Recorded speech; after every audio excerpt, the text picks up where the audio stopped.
build network, train your transport whales to pick up and deliver citizens and goods to different areas efficiently to win in Mistwind.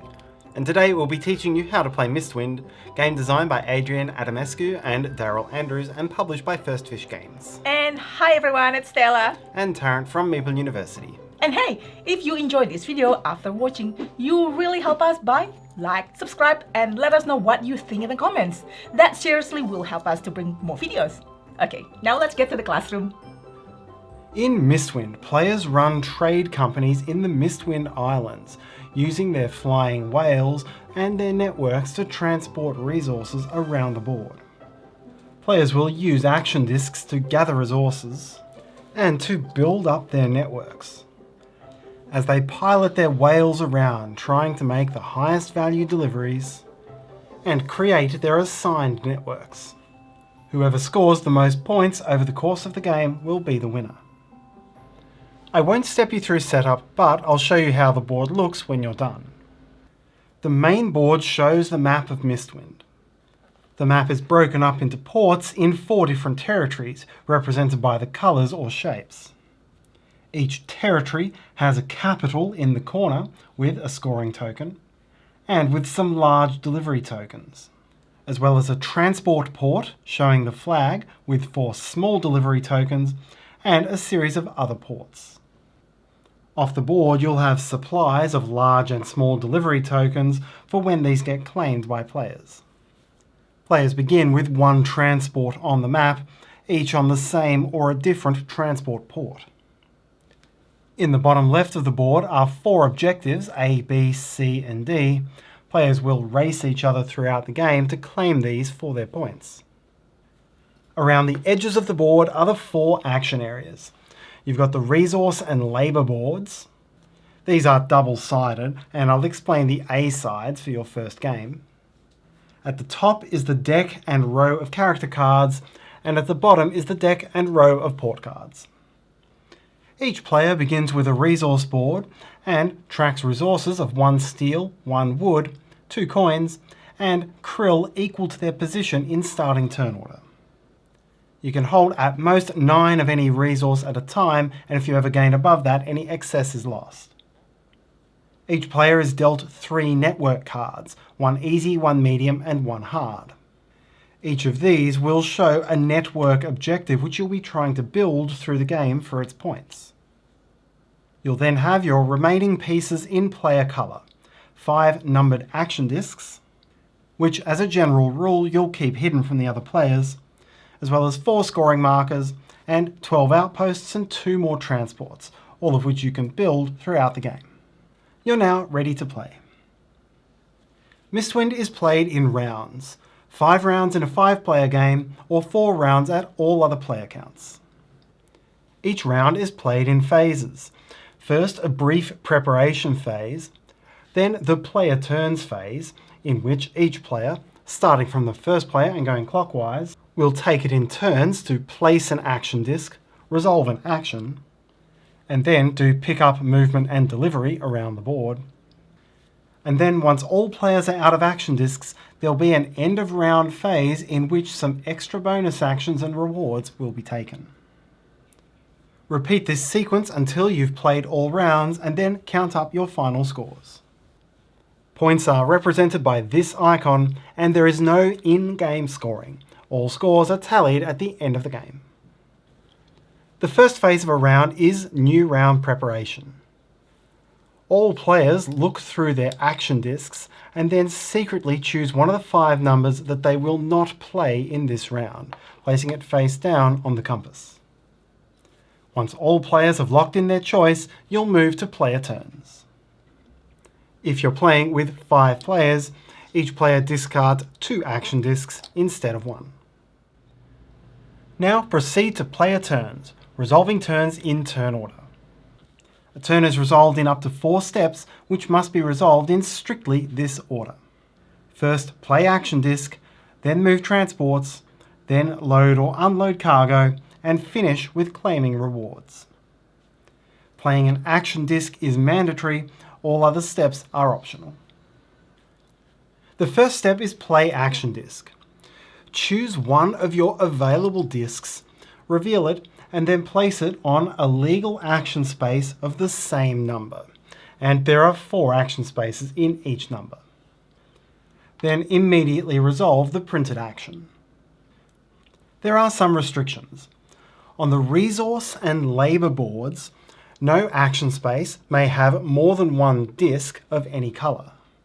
So the green 4 could not go here, it could go here. Furthermore, on those 2 boards, no player is allowed to have more than 1 disc on the same board. So red could not play this 3 here because the red 2 is already on that board. You are strictly limited to a single resource action and a single labour action per round. On the character slots at the top of the board, it's also only allowed for there to be a single action disc per space. So this red 4 having been placed there, a green 4 could not later be placed on top of it. And this will be pretty easy to remember because the action involves taking the card. However, the other restriction doesn't apply here. The same player can have multiple discs in the character area. Meanwhile, the port actions at the bottom of the board have neither of these restrictions. A player can go to multiple of these locations, and more than 1 player can choose the same action. When you choose a previously selected action, place your disc on top. This stacking order matters for the end of round resolution. So now let's look at what these actions do. The resource actions on the left of the board are the simplest. Place the disc and then gain the combination of resources shown. These tend to be building resources at high numbers and money at low numbers. So this placement would be 2 steel, 2 wood, a krill and a coin. At the top of the board are the character card actions, and when you take such an action, you must pay the coin cost shown in the top right corner of the card and then take the card. Add it to your collection. You now have access to its ability. There are 4 types of character cards. Exclamation mark is immediate. You must resolve the printed effect as soon as you purchase the card. You then keep it face down. For a one-off effect, you can flip that card at any future time in the game to resolve its effect. So in this case, I'd flip it to gain these resources and become first player. An infinite card gives you an ongoing ability. This player could, for example, exchange coins and krill at any time.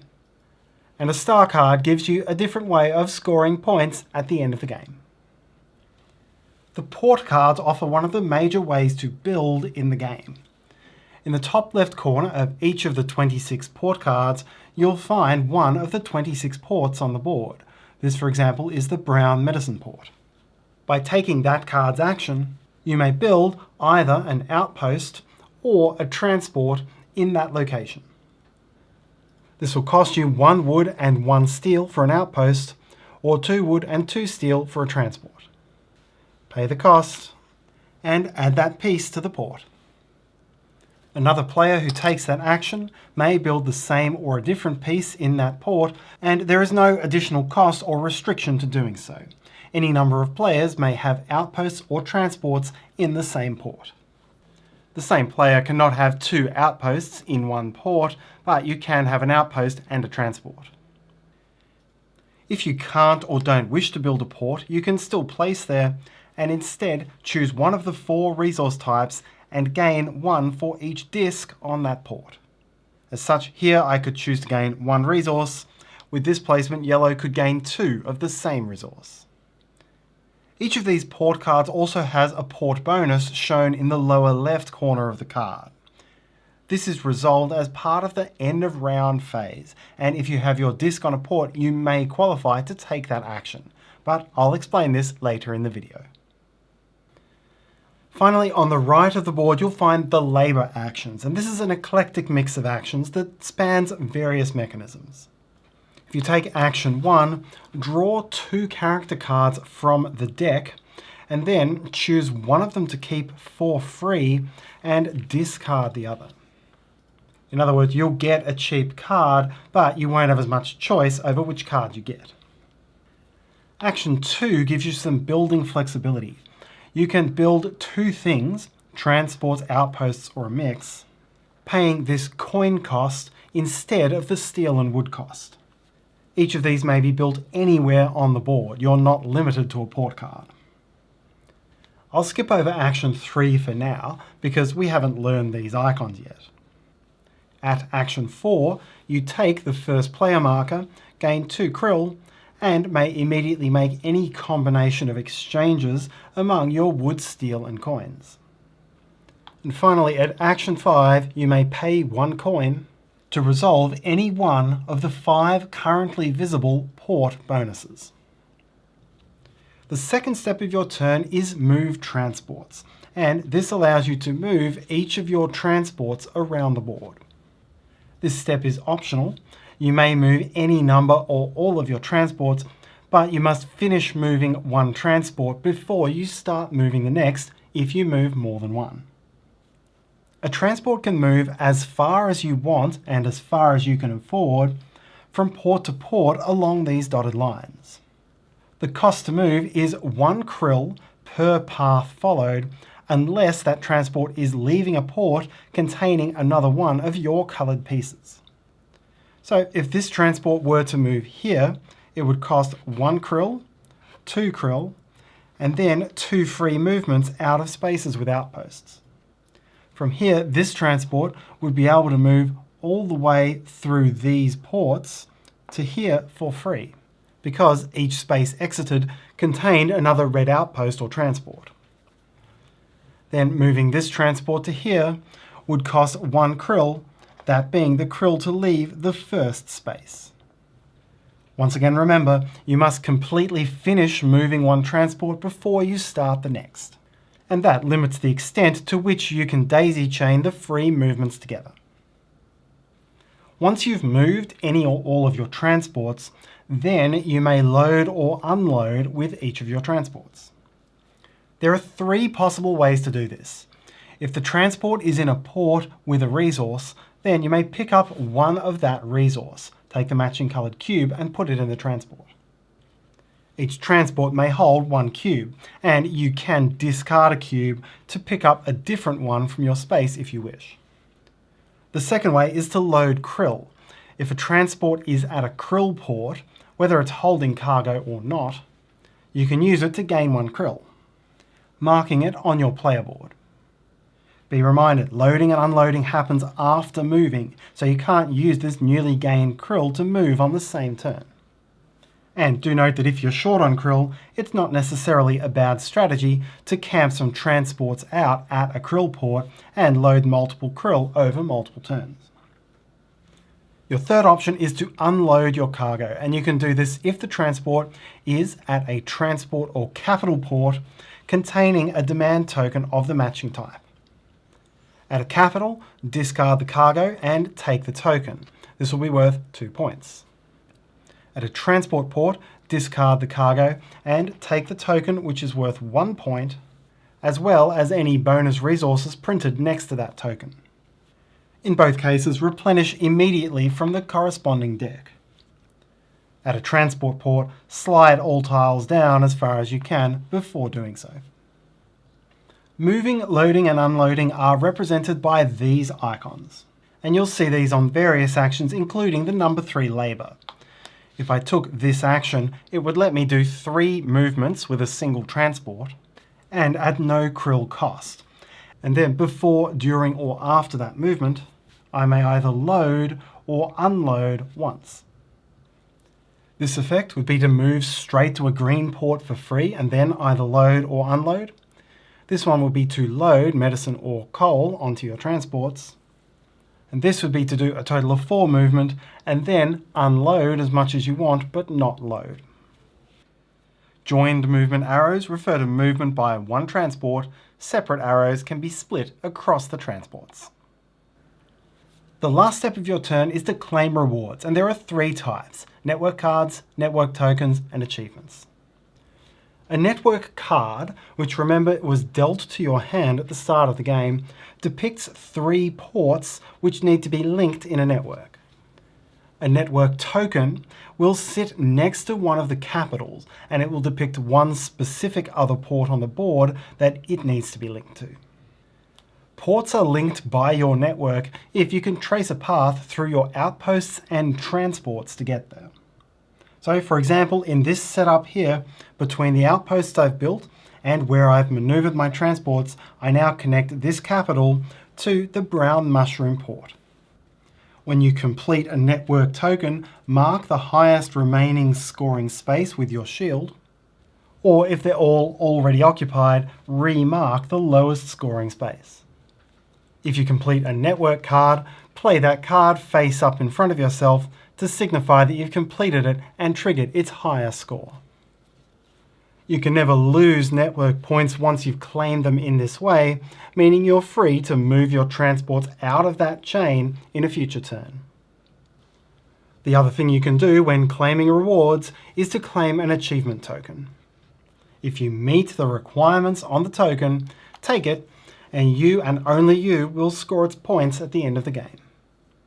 There's a wide range of these, including having built 4 outposts in green, claimed 5 purple demand tokens, connected a capital to every other colour, and so on. Once all players have placed all their action discs, you'll move to the end of the round. First, resolve port bonuses, and you'll resolve these in ascending order from port 1 through 5. Whichever player placed the last disc on that space, that is, whosever disc is on top of the stack, now gets to resolve the port bonus on that card. This provides some intrigue around the order in which players take their port building actions. Once all 5 are resolved, there will be another claim reward step, in which, starting from the player who now has the first player marker and going clockwise, each player has a turn to claim as many rewards as they can. Now set up for the next round. Players retrieve their action discs, including the ones discarded at the start of the round. All port cards and leftover character cards are discarded and replenished from the top of the deck. Advance the round marker, and if you've just passed from round 2 to round 3, all players must discard one of their 3 network cards from the game. Now proceed to the next round. The game ends after 5 rounds in a 5-player game, or 4 rounds otherwise. Now count up your final scores. Whoever finishes the game with the first player marker scores 2 points. Score the printed points on all cargo demand tokens that you hold. Then also score these for majorities. In each of the 4 colours, whichever player scored the most points from these tokens gains an additional 5 points. If tied, those 5 points are split between the tied players, rounded down. Score for all your claimed rewards, so that's achievement cards, pre-declared network cards, and the points on any network tokens. Then check your undeclared network cards. You won't have finished the network because you could have claimed that in the final round. But if you've completed half of the network, that is, if the end game board state has the central port connected to one of the other 2 ports, then you score the lower number of points. Finally, score the points for any objectives on your endgame characters. Leftover resources score nothing unless they score for one of these characters. The player with the highest score wins. If tied, most combined steel and wood breaks the tie, and if still tied, victory is shared. Before we finish, we'll talk about a couple of variants to play. We've already looked at the 5-player variant. This is played over 5 rounds instead of 4, and each player discards 2 tokens per round instead of 3, meaning you'll only take 3 actions per round. When you're playing the 2-player game, you'll use 2 dummy players to choke up some of the action spaces. The dummy players sit between the human players in turn order. When it's a dummy player's turn, take the top disc randomly and then attempt to place it in the resource section. If that numbered space is unoccupied and the dummy player has no tokens there, you'll place it. If the token that's drawn can't be placed there, either because the space is occupied or the dummy player already has a token there, move to the next place clockwise. For these purposes, like the resource and labor board, the dummy player is only allowed to have one token in the character area. If the dummy player goes all the way around the first 3 zones without placing, it will always place in the ports area. This is purely to choke up action spaces. There is only a single action that the dummy player will actually take, and that is it may take the first player token, becoming first in turn order, for a subsequent round. Finally, the resource and labor boards have both an A and B side, and the B side actions are more advanced than the A sides.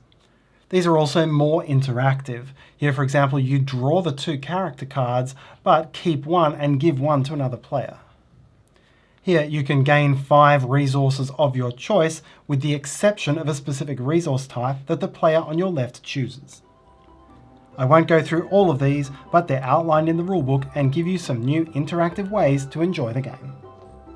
And that's how to play Mistwind. Thanks for watching. Please like, subscribe, let us know what you think, and share this video if you enjoyed. And hopefully you have a wonderful day. See you next time.